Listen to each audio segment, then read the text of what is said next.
We're at 10:30 here, guys, so we're gonna get started. Starting to see more and more people filter in. Thank you guys so much for joining. And hello, welcome everyone. Great to have you here today. My name is Steven, and I'm really looking forward to spending the next hour or so with you guys. Before we jump in, just a couple quick housekeeping notes. Firstly, we want to keep this interactive. So while we've structured this as a presentation, we encourage you guys to jump in with questions or comments really at any time. This is meant to be a conversation, so don't hesitate to engage with us. We do have a dedicated Q&A session at the end, but if something comes up during the session, feel free to use that Q&A option in Zoom. And don't worry about interrupting. I mean, this session is for you guys. So we're happy to pause, address questions as they come up. And if it's something that's going to require an answer a little bit more in depth, we'll tackle it in the Q&A at the end of the session. Also, no need to take some extensive notes here. We'll be sending out a copy of today's presentation along with key takeaways so you guys can reference everything afterwards. Okay, well, with that, let's dive in here. I'm excited to be joined today by Dave Nate, founder and CEO of WCP Building Renewal. Dave, say hello. Hey, everybody. Dave's going to bring 20 years of experience in the industry, so wealth of knowledge and firsthand insights into what drives successful contractor selection methods and tools. He'll be sharing key actions that property professionals like yourselves can take in making informed decisions and avoid common pitfalls. And as mentioned, I'm Steven, Business Development Manager here at WCP. We're both really looking forward to today's session. And since this is a web shop, we wanted to keep things interactive. So let's get some engagement going in the chat. Take a moment, drop your name, title, company that you're joining us from. We'd love to know who's in this room. And you're going to engage that by using the Q&A chat box. And if you're not seeing that in your Zoom drop down, just hit the more button. You'll see the Q&A option. Please feel free to leverage that as much as possible. Okay, awesome. Before we get going, we get a lot of questions about what we do as a building renewal company, which is a great question. So I wanted to very quickly take a closer look at the exterior services that we provide. And I promise this is not a dog and pony show, and we will not be just hard selling our services today. But I think it's important to take note for you guys, since we're going to be speaking from experience of a building renewal company. So as you can see, our work covers a wide range of restoration and protective solutions. We specialize in concrete, wood, and metal restorations. We do exterior commercial painting, and that continues to be one of our core services, alongside membrane repair, application, and replacement, which are critical for long-term durability. And we also handle sealants, caulking, and waterproofing, a particularly important service here in rainy Vancouver to make sure we're keeping buildings protected from moisture intrusion. And additionally, we do provide brick repointing to maintain high integrity of masonry structures. And of course, most projects start with a thorough inspection to assess the condition of a building, and that way we're able to recommend the right solution. So these services allow us to extend the life of buildings while improving their performance and appearance.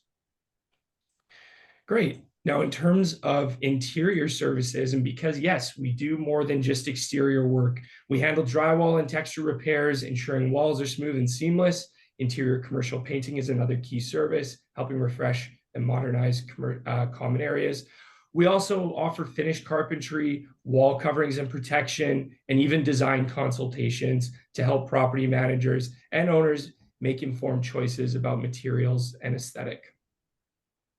Okay, great. Well, and this next slide is going to kind of speak for itself. So you're going to see a couple property management and commercial partners that we're proud to work with. And many of these relationships span over a decade, some of them actually exceeding 20 years, which is really just a testament to the trust and reliability that we've built over that time. And I've noticed a few of our attendees are from the companies that are reflected here. Welcome to you guys. We appreciate you joining and look forward to the conversation coming up ahead here. So before we dive in, here's just a quick overview of some of the things that we're going to be covering today. We'll break down the three key stages of contractor selection processes. So what does that include? It's going to include defining your project requirements. Dave's going to walk you through how to scope your project effectively. I'm going to take you guys through the tender meeting, right? So critical elements to ensure smooth and competitive bidding processes. And then lastly, we'll wrap up, make your final selection. We're going to show you guys best practices as well as provide key resources to help you confidently choose the right contractor. So along the way, we're going to highlight some common red flags to watch out for. More importantly, how to avoid them. Plus, we'll introduce AI powered tools that can help streamline your process, helping you source contractors, compare bids, and eliminate time-consuming manual work. Now, before we dive in, I've got something a little bit extra for all of our attendees today. So we're going to run a little giveaway during today's session, and the rules are very simple. Ask a great question using the Q&A function, and at the end of the session, we're going to follow up with selecting the best question that comes through, and that winner is going to receive a $200 Amazon gift card. So don't hold back. Ask, engage, provide all the questions that you can, really take advantage of this opportunity. And as I said, we'll do our best to answer as many questions as we can throughout the session. And then we'll obviously get to ones a little bit more in depth towards the end. Okay, great. Well, that's enough from me, at least for now. Let's get into the core of the content. I'm going to pass things off to Dave, who's going to take us through stage one, defining your project requirements. Dave, take it away. Great. Thanks, Steve. And thanks again, everybody, for joining us today, taking an hour out of your busy schedule to join us and add to your tool belt, so to speak, of selecting contractors. Just want to start off by saying the content we're going to review today applies to all job types. So whether you're working on building renewal and restoration, perhaps a repiping project, roofing, landscaping, it doesn't matter. These are best practices and tools that you can apply to all project types, all contractor types, and all job sizes for that matter. So very transferable information. Okay, so the first stage of selecting a contractor we suggest is defining your project requirements. And what does that entail? Well, there's two steps to defining your project requirements. So if we go on to the next slide here, Steve. Great. The first step is building out a project outline. So project outline is basically a basic document where you can lay out what you need from contractors. It's an outline you're going to distribute to contractors so they can decide whether or not they're going to bid on the project, and it's also going to help you choose what contractors to bid on the job for you. So let's take a look at what a basic project outline looks like. So here we go. And we're going to share this template with you. So yeah, like Steve said, no need to take notes. We're going to share all this with you, but this is what a basic project outline looks like. What is the scope of work? What's the schedule? When is the job going to commence, start, all that, or when are you hoping for it to do? What are the specific requirements to bid for your specific job, your specific client? Who are the main contacts? When are you going to hold your mandatory site meeting or tender meeting? Steve's going to talk into that. And then when are the submission and award dates? So these are all key areas that go into any project outline. Again, this is what you are going to distribute to your contractors that are bidding on the job, and it's going to form the baseline of what they're going to bid. So you may be saying, well, wait a second, scope of work. I don't know. I'm not the contractor. I don't know what the scope of work should look like. And that's a great question. So there's this wonderful tool now that you can use out there, AI, to help you put together a project outline, even if you don't know the first thing about the project that you're about to put to market. So let's consider we're looking at a concrete balcony restoration project. Okay, so let's look at the next slide here. And before we dive in, maybe a question for the group. Who is using AI right now to help them with contractor selection or perhaps project management, screening of contractors, questions about jobs. How many of you are getting more and more familiar with AI and using it to help you along the way? Okay, great. See a few people are using it here. That's great to see. I'm here to tell you it's a wonderful tool to help increase your productivity and help you with this process. So here you can see on this slide, we put in a prompt. And here we're using ChatGPT. You can use Gemini, whatever one you happen to be using. But we asked, what specific features of a building would a contractor need to consider for bidding on a concrete balcony restoration project? I'm hoping to minimize back and forth questions during the bidding process. I'm looking for information to build out a project outline. Okay. So the key here is we're not saying, tell me what to do. We're saying, what would we consider? What are things that should go into a basic project outline? And you see here, it popped out a bunch of stuff, but we captured a couple really key things here for you, which is around the scope of work, and around contractor deliverables and timelines. So it's suggesting, hey, is this a repair job or a replacement, full replacement of, say, the balcony membranes? What specific type of waterproofing membrane, waterproofing system do you want? Is there sealant and expansion joint work considered in this? Is there railing work considered in this? And then on the contractor deliverables and timelines, it says, what's the expected start date, completion date, warranty and quality assurance requirements, budgetary constraints. So great stuff that can questions it's prompting you to ask yourself to build out a good project outline. So if we go back to slide 10 and we look at, okay, what goes into a project outline, we can see here, scope of work is the first one. Well, we prompted AI and it asked us a bunch of questions or things to consider for scope of work that you can get answers to. Okay. And it talked about requirements to bid. So you may have specific requirements. You may say you need to have experience with this type of job. We need details on your warranty program. We need details on your liability insurance, whatever it might be. The point is here, you can use AI to help you build out this process. Okay. So the next step, once you've done that, is pre-screening your contractors. Okay. So you've built out a project outline form. That's your prep work, right? Now you got to go into the market and figure out what contractors you want to bid on your project. So the first thing is, obviously, if you've worked with someone before for the specific project type, of course, and it was a good experience, you want to invite them. The next thing would be to ask your colleagues. Word of mouth referrals are always the best, right?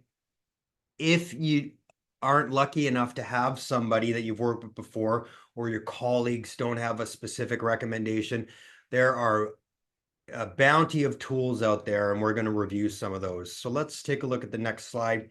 So question for the group, is anybody utilizing Avetta, ComplyWorks, or Vendor PM right now?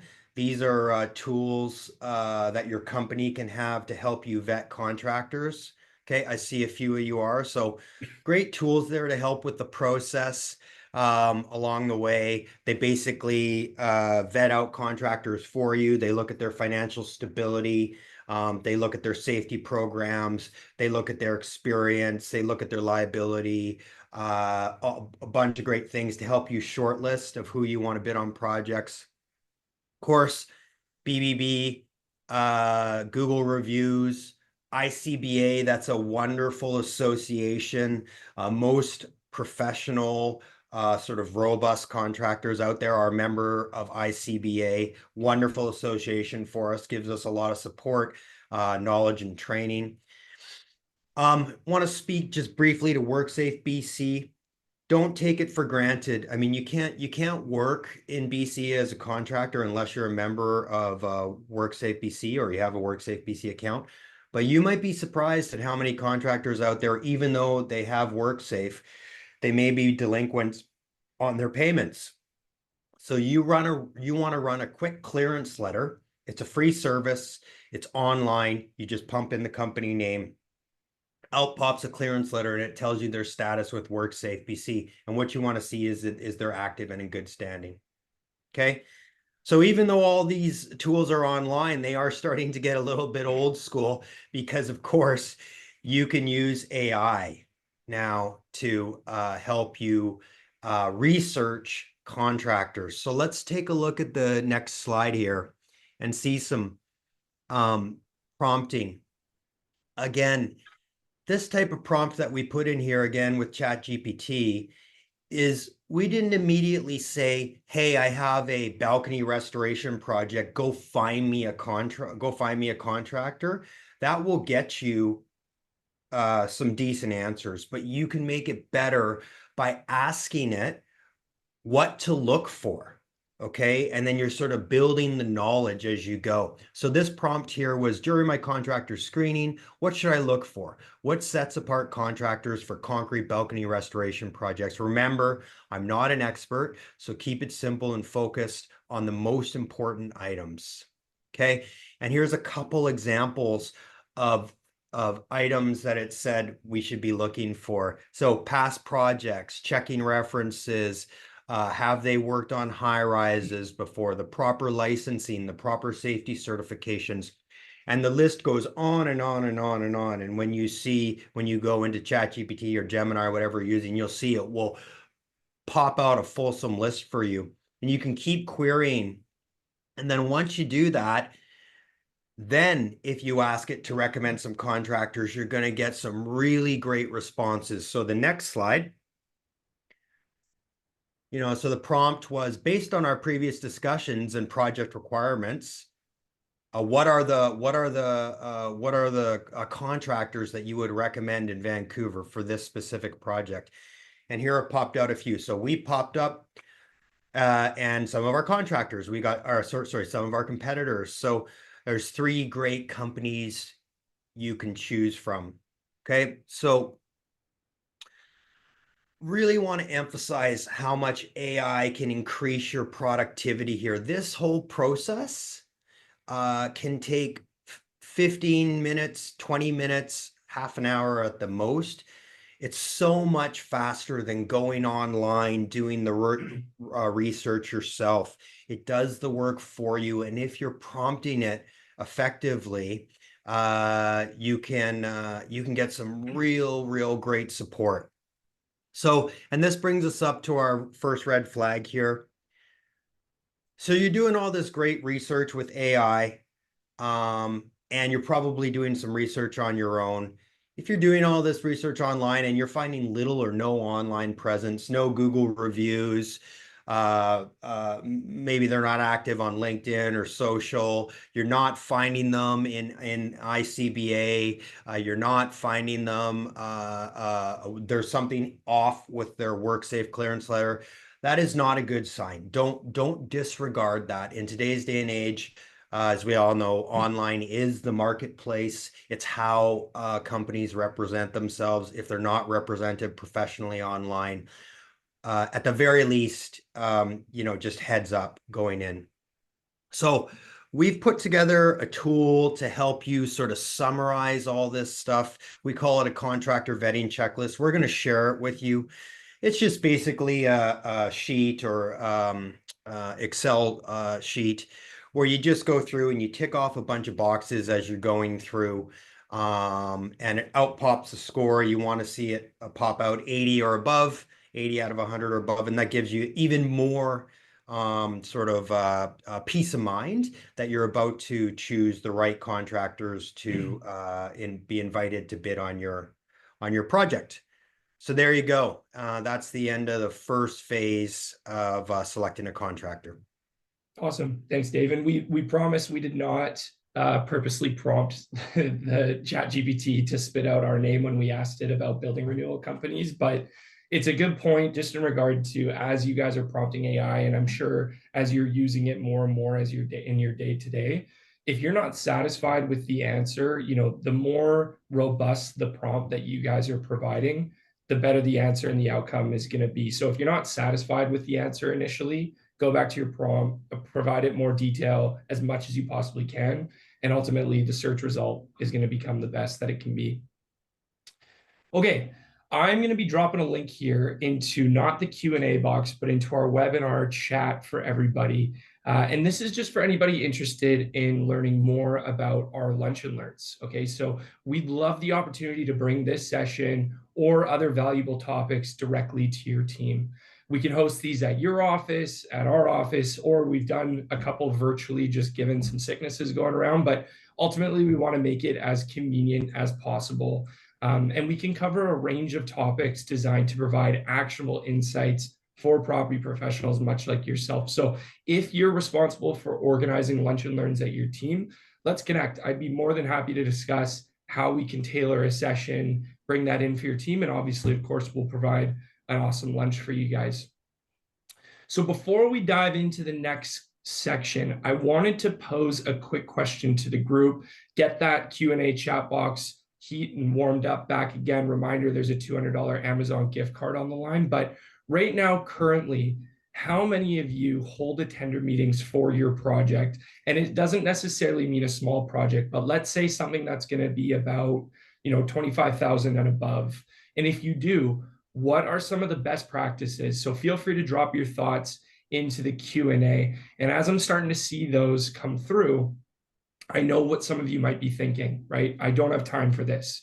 We just heard Dave talk about project requirements, and all of that can be handled from your office, your home, your laptop, and heck, even sometimes your cell phone, right? But this part, this requires a site visit, stage 2. It means coordinating schedules and meeting contractors on site. And let's be honest, most of us would rather skip that hassle. But here's the thing. What if I told you that a well-structured tender meeting could actually save you time and prevent major headaches down the road? So in this section, I'm going to break down why this step is so crucial, how it's going to streamline the entire selection process for you, and ultimately how you can run it efficiently without unnecessary effort. Okay, so let's dive in.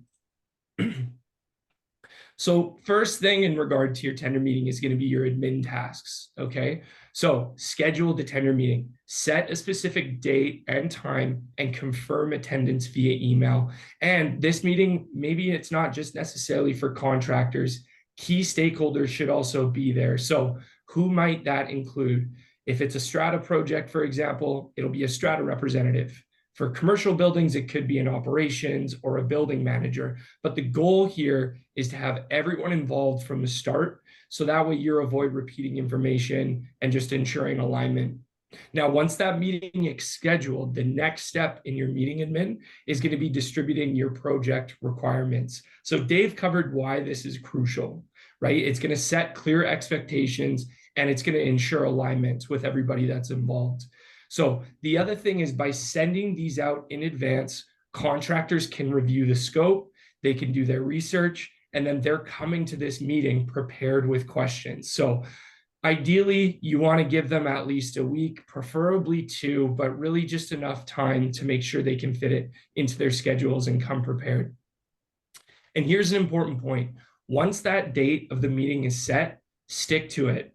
It happens all the time. People are trying to reschedule, but if someone can't make it, it's on them to send a representative, especially if you've given them fair warning in advance. So the goal is efficiency, right? So now that we've scheduled the meeting and distributed the requirements, now we can head to site. So that's going to be step 2, which is touring the site and answering questions. And this is where we move beyond emails and actually walk the property. Now, Dave and I were actually discussing this earlier. So Dave, I wanted to get your thoughts.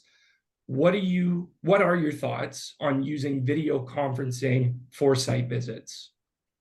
Right. So I think there's 2 really good instances where you should utilize video conferencing, whether it be FaceTime, Zoom, Google Meet, whatever you happen to be doing, and you can using, and you can use it on your phone. And that's obviously for remote projects.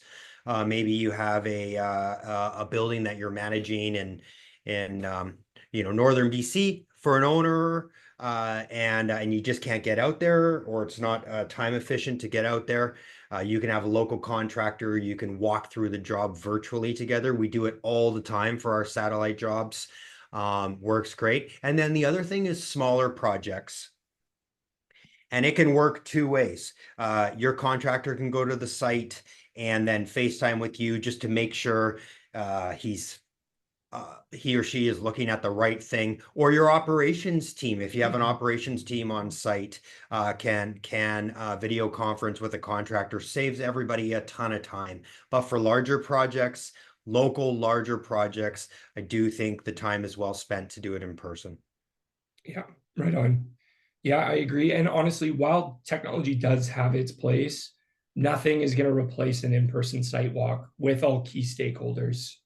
The goal here is not to rehash your project requirements, right? You've already sent those out. So instead, this is about clarifying any outstanding questions before the work begins. And by addressing this and any potential issues now, you're getting ahead of it and you're minimizing surprises and costly change orders later. Speaking of surprises, it reminds me of a quick story. So we were on a high-rise exterior renewal site walk where the project was planned a few years down the line. But as we toured the site, we spotted falling concrete. And what I mean by that, there were chunks literally actually falling off of the building and were on the sidewalk below where they had lots of people that were walking in and out of the building. So that was not just a repair issue, right? This became an emergency and it was a serious safety hazard. So that project, originally scheduled for later, suddenly became an emergency, right? So situations like that can highlight why these site visits are going to be so crucial. Yeah. So once that walk is complete, there will inevitably be questions or other issues that arise, and that's okay. That's totally normal. That will mean that after the site walk, you're going to want to issue addendums, right? An addendum captures any updates, clarifications, or scope changes that arise from the site meeting itself, right? And again, this is just going to ensure alignment and keep the project moving forward smoothly. So that's going to take us to our second red flag, right? So a caution, redundant questions post-meeting, really just overall poor communication. We've all been there, right? We all have. You've laid everything out clearly, yet a contractor still asks, is this included? Or I wasn't sure about that requirement, right? But these details were in the project docs, they were in the addendum, and they were covered at the site meeting. So poor communication can be a major red flag. And if a contractor can't actively listen, read instructions, or retain key details, how are they going to handle the project, right? At best, it's going to be frustrating for you. And at worst, it's going to lead to mistakes, costly delays, right? Just disaster. So either way, something to note when deciding when you guys are working with.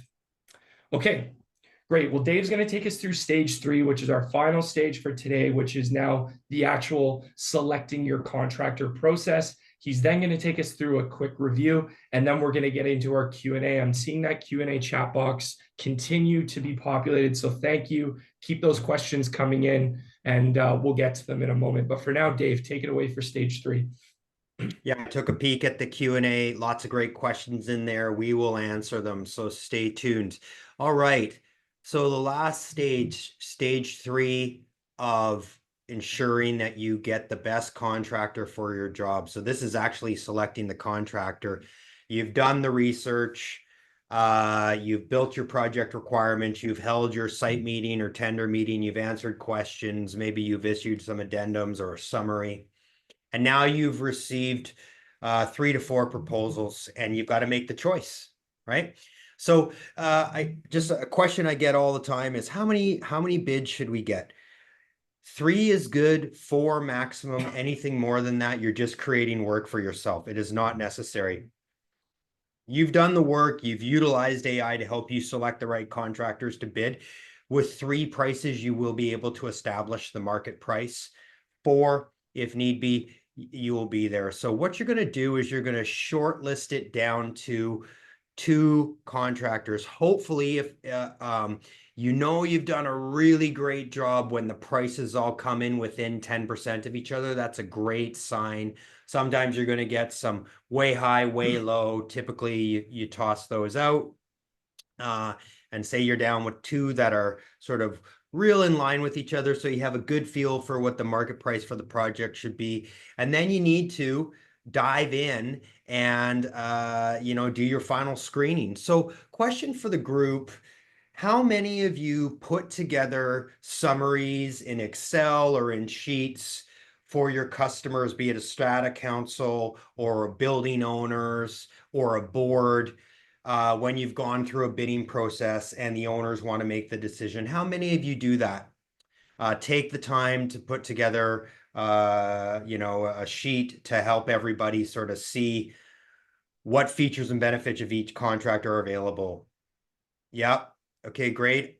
I know I've seen these sheets before, and I know it's a lot of work for property managers, people involved in property groups. It's a ton of work to put this sheet together. So the good news is it's now much easier to do this. And this is, spoiler alert, really where AI shines in terms of this process of helping you select the right contractors. So let's take a look here. We're diving into reviewing and shortlisting, your contractors. So first step here, next slide, please, Steve. Yeah. So what we've done here is, and you can do this with all the proposals you get. So you've shortlisted it down to 2. Okay. What we did here is we uploaded one of our proposals using ChatGPT. And again, you can use Gemini or the Microsoft AI. I believe it's called Copilot. And whichever one you use, you're going to be able to do this. Okay. So you upload the proposal and then you ask it to rate it. And you can see our prompt there. Rate this proposal for a sealant replacement project. In this case, I will be overseeing. Consider professionalism, attention to detail, thoroughness, subject matter expertise. Keep in mind, I'm a property manager for this property and not a subject matter expert on sealants. I want to ensure my owners hire the right contractor. So there's a great example of a well-crafted prompt, letting the AI know that, this isn't what you're an expert at. So you want it to lay out, look at the proposal, considering, the boots you're in, right? So we put in our proposal. You can see we got an 8.5 out of 10. Not perfect. It says right there the area that we need to improve on: more technical clarity and sealant application. And then it goes through and it scores us on professionalism and another of other factors. If you go to the next slide, Steve. So yeah, looks at our attention to detail, says the things that we're doing well, looks at our how we provide the process of what we do things, our warranty, the pricing is well structured. In this particular proposal, we offered a number of different line items. Okay. So question for the group: who's done this before? Who's uploaded a proposal and asked for a rating from AI? Has anybody? Okay, great. This is a really, really great tool to use. So, and then here's like sort of the home run is you upload all the proposals, you've educated the AI, and now you say, put together the summary for me. Build me out a sheet, build me out a doc, comparing and contrasting all of these proposals from scope of work to price, so I can present to the owners. So this is the huge time saver for you. Literally, hours of work can be done in 10 minutes. So just a massive, massive productivity increase for you. And also likely it's going to catch some things that you wouldn't have considered in the past. So yeah, really, really great use of AI here to help you with the process. Okay, so here's the red flag.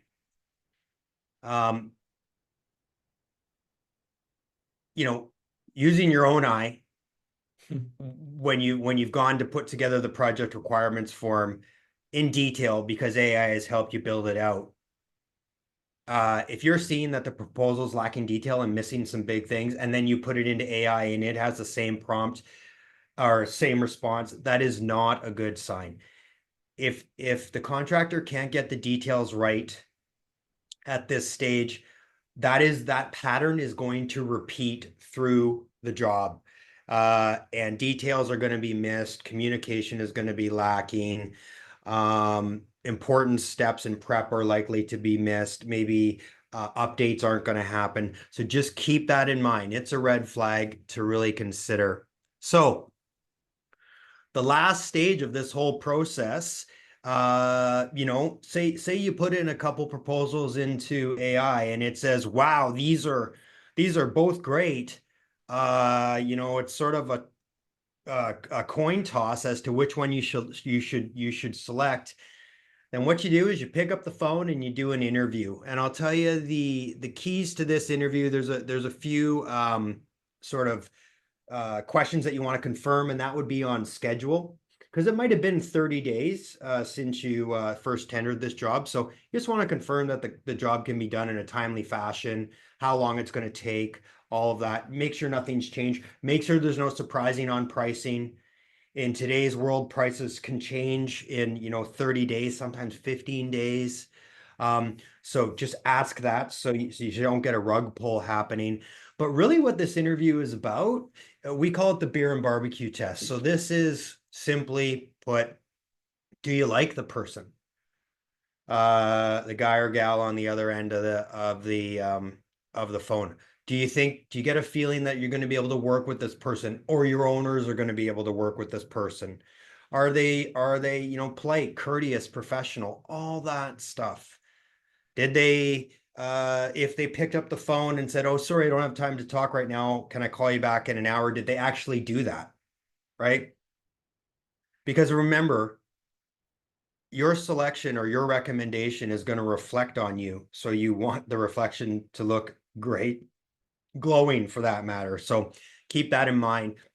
This interview can really help sway your decision, and it's more insight you can provide to your owners. Okay. So there you go. That was a lot of content. We're going to do a little bit of a review here, and then we're going to get into some Q&A. So the 3 phases of selecting a contractor, and we went into detail. So defining your project requirements, the tender meeting, and selecting your contractor. We're going to give you tools and resources for all of these stages, and you're going to get a copy of this slide deck, and you're going to see how we utilize AI to help with this process, with all of these processes. Okay. And then just a quick review of our red flags. And I always say, like I said before, patterns repeat, right? So little or no online presence, poor communication, proposal is lacking in detail. These things will repeat through the construction project. And as Steve mentioned, man, if it's bad at the beginning, it's only going to get worse once the real hard work starts. You've all have lots of experience, I'm sure, working either as a project managing a project or just being a liaison. And that construction is challenging once the job is going on, especially on buildings where there's lots of tenants or owners. So there's our review. All right, we're going to roll right into the Q&A and knock off some of these answers to questions that were posed. Some great questions on there. Right on. Thank you, Dave. Yeah, seeing some great questions come through, guys. Well, that's the core content of the presentation. We've still got about 20 minutes together. So any questions that you guys would like to answer live, please feel free to continue to prompt that Q&A chat box, and we'll get to as many of these as we can. Starting to see some great ones. So I'm just going to start from the top. And Dave, I think I can speak to this one, but a good question from Sean. And his question is there value in having an AI agent / bot review your website and corporate culture data deliverables to create a benchmark to assist finding a few equally matched vendors? And that's a great question, Sean. And I'll give you a quick little story. So Dave and I actually worked on creating a brand tone and personality outline for WCP Building Renewal. And it was a pretty robust document. So yes, it was a heavy lift. But once that was created, one thing we didn't talk about when it comes to AI is the continuity of its ability to learn over the course of time, the language you like to use, it really starts to get a vibe for who you are, what you're looking for, and what your brand is going to be all about. So after we actually created this document, we uploaded it into our AI. In this case, it was ChatGPT, which is something I leverage daily. And I just said, hey, moving forwards, this is our brand tone, this is our personality, this is what what our company is about. Here are our core services. So now that way, moving forwards, when I start to prompt AI, it already has all that information at its disposal.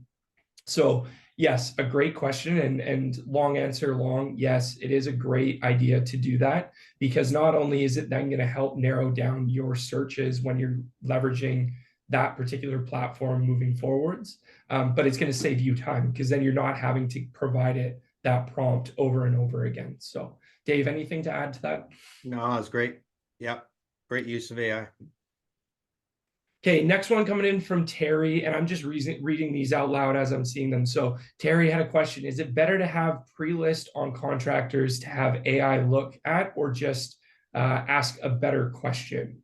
So I think the spirit behind this, Dave. Yeah, do you want to maybe take this one? Sure. Yeah. So what we're learning and getting better at our organization when we're using AI is and mentioned this in the through the presentation, but asking it, what should I consider? Like, if I were to look for a contractor for this type thing, what should I be looking for? And I find, at least in my experience, that it educates itself more quickly that way. And then when you say, okay, now recommend the contractors in Vancouver, in BC, based on the discussion we just had, it fine tunes it more. So I'm learning myself that seems to be the best practice. Yeah. Right on.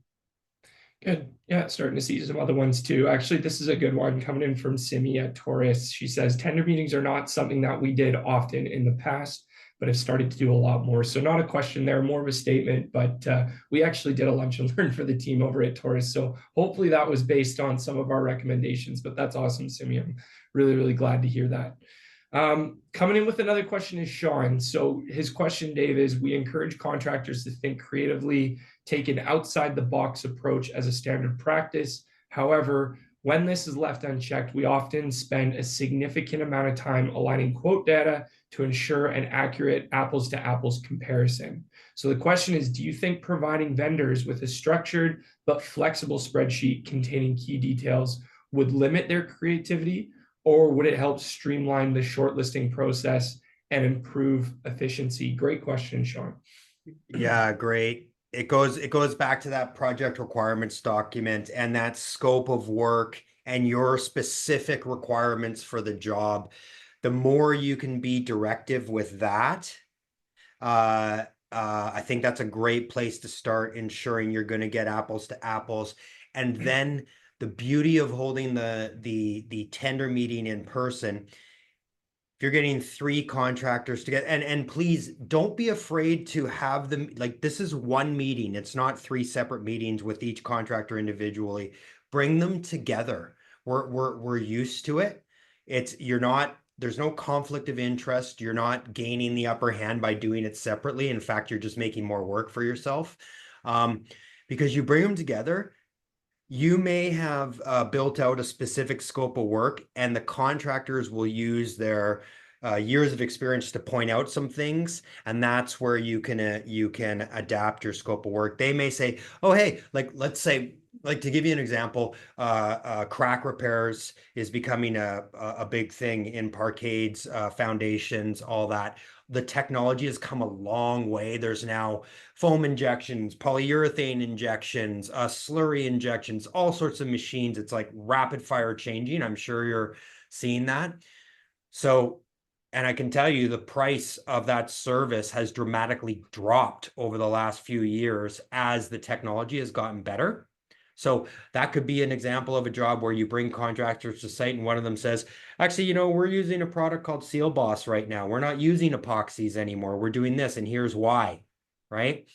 So great example of So build out those specs as best you can, utilizing AI and your experience, and then do that tender meeting to fine tune it all. Yeah, great answer. Good insight, Dave. We had another good one come through from Larry as you were providing that answer. So Larry's question was, so how often should you update or train your AI agent? So he's wondering, as AI changes and it changes daily and it's very quick, how often to keep it up, or is it necessary? It's a really good question, Larry. And, I should preface this by saying, Dave and I leverage AI daily, does not necessarily make us experts. However, that being said, I think how often you update or train your AI agent is really going to depend on, it's going to depend on the purpose, right? So the rate of change is obviously going to be quick, but there's available resources and general AIs that you can leverage. There's a variety of them, really. So I mean, I think the abilities in AI is moving so quickly, as you had mentioned, but that doesn't necessarily mean that the information that you're inputting is going anywhere. It's going to continue to store that information. So like we said before, right?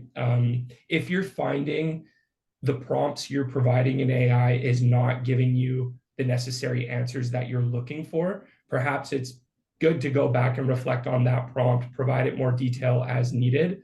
But the more you're leveraging it, the more you're going to find that those answers are going to be very specific and sophisticated.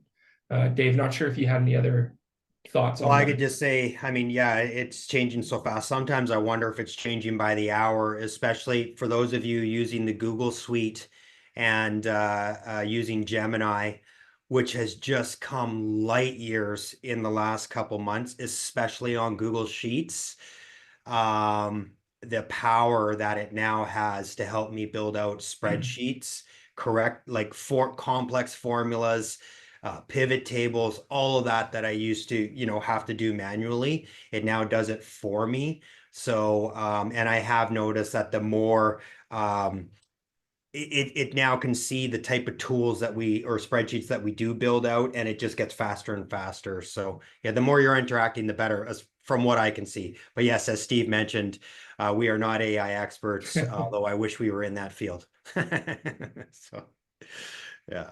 Awesome. Well, the Steve, there Q&A. was another question up here about insurance. I want to make sure we don't miss that one. Oh, sure. Go ahead. Okay, yeah. How much insurance do contractors provide after work is valid for how many years? Okay, so um, just a note on insurance. We in the marketplace, it is becoming more and more standard that contractors are offering 5 million. The standard used to be 2 million. That seems to have bumped up to 5 million. And just so you know, the cost difference from going to 2 to 5 is not that much. And then we are seeing also from our engineering friends are requesting up to 10 million as a liability coverage. So yeah, we are seeing change in the marketplace there a little bit. Yeah. Excellent. Dave, we had another good question come through from Sean. He's keeping them rolling. So, question is, when selecting a vendor, would it be beneficial to have them quote on a small service as well? Could this provide insight to their day-to-day pricing and service quality, allowing for a better comparison beyond just larger project bids? And that's such a good question. And yes, absolutely, you should. And honestly, Dave can speak to this better, but speaking from experience, quite often smaller projects are a measuring stick for companies, even when working with us. And a real world example of that is something that happened recently. We were working on behalf of a local engineer, and we executed a project that was a relatively small project. It was only about a $15,000 project scope. Immediately after that project was completed, he had us bidding on a $2 million scope. So it would be a bit naive to think that, hey, that first project was really just to kind of get a measuring stick on how are these guys working? What's their process look like? As Dave mentioned, can I work with these guys? Do I like them? So yes, absolutely. If it's a vendor you've never used before, maybe don't jump in the deep end with them right out of the gate. Use that smaller project to really gauge, what their inner processes are like, and that should give you a good idea of how they're going to operate and handle themselves with a larger project. Dave, any additional ideas? Yeah, I mean, we talked about that beer and barbecue test. You want to see if you've got a contractor that's going to be easy to work with or not. see how they respond to a small project, because I can tell you there is a lot of companies out there that won't look at it, or they're just not interested. And a lot of people are afraid to reach out to some of the larger companies like ourselves, or some of our great competitors out there, because they think they're not interested. Well, a good company will be interested, and they will knock it out of the park, because good companies know that smaller projects lead to larger projects. And look, that's a part of looking after a client is, sometimes you got to go and do a little membrane patch that is, $1,500. And then next thing you know, you're dropping down the high rise off of rope access and resealing an entire building. So we do that all the time for our customers. It doesn't matter if it's a 1-day job or a 3-month engagement. We look at it all. We see it as just a part of being a good service company. And I know we're not alone in that, but I know there's some companies out there that just don't want to do it. And I can tell you that's probably a sign they're a little bit more difficult to work with. Yeah, absolutely. Okay, so we're at 11:20. I'm seeing one outstanding question that I'm going to get to. So if anybody else has anything else, please feel free, ask those questions. Maybe we can try and get to one, potentially two more. But the next question again from Larry, I swear Sean and Larry are neck and neck for this Amazon gift card, which is great to see. But Larry's question, so if I need 3 different types of contractors, should I have 3 different AI agents, one for each? No, you don't. People are going to they're going to leverage different AIs. And we talked about, Gemini, we talked about Chat GPT. There's a variety of them that are out there. People tend to fall in with one more than another just for familiarity's sake. But I always find it's funny watching other people, how they interact and how they leverage AI. Dave's really good at leveraging AI because I'll ask a question about some sort of technology like, hey, do you think Zoom has this capacity or capability? And without fail, Dave will go to ChatGPT, prompt that question and get an immediate answer, which is funny because I would never think to use it that way. For me, if I get a really lengthy email and I'm in the process of answering a million different things at once, copy paste that email into AI and say, hey, summarize the key points of this email and things that I need to respond to. And there you go. You've got the summary and it just condenses your time. So people are going to use this in a variety of ways, right? But to answer your question, Larry, no, I think you can just fall into one AI that you're going to become familiar with and just leverage that platform. But again, Dave and I are not experts. And the funny thing is, these questions that you're asking us, you could absolutely put these questions into one of the AI agents that you want to leverage, and it'll give you exactly the answer that you're looking for. Way better than Dave or I could. So yeah.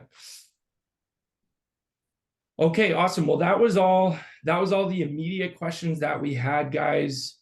Once again, thank you so much for attending today, taking some time. Just to quickly wrap things up, I wanted to mention again that we do provide lunch and learns. There's actually some people in attendance today that we've provided lunch and learns to. Great to see you guys, but we've got a variety of topics that we could present on. We want to ultimately just provide your office with the most value possible. So if that is of interest to you guys, I will be following up with you directly. More than happy to have that conversation. Yeah, and in terms of next steps, so we went through a variety of resources today. I'm going to make sure that you guys are all getting access to those. So I will distribute that to you directly following this presentation. And then, yeah, contact us. I mean, questions are going to arise after this event has concluded. Maybe you guys are sleeping on it. We're not going anywhere. So please reach out. We are here to help. Lastly, we do have another upcoming web shop on Thursday, May the 8th. So a couple months down the line, but everybody that was in attendance today, I will make sure that you guys are getting those invites directly to you. Hopefully we'll be able to see you guys. But on behalf of Dave, thank you guys so much for spending that time with us. And we're going to look forward to seeing you and speaking again really soon. Thanks so much. Yeah, thanks everybody. Enjoy the game tonight. Okay. Bye-bye. Yeah, thank you guys. That was really good. Thank you. Yeah, you're welcome.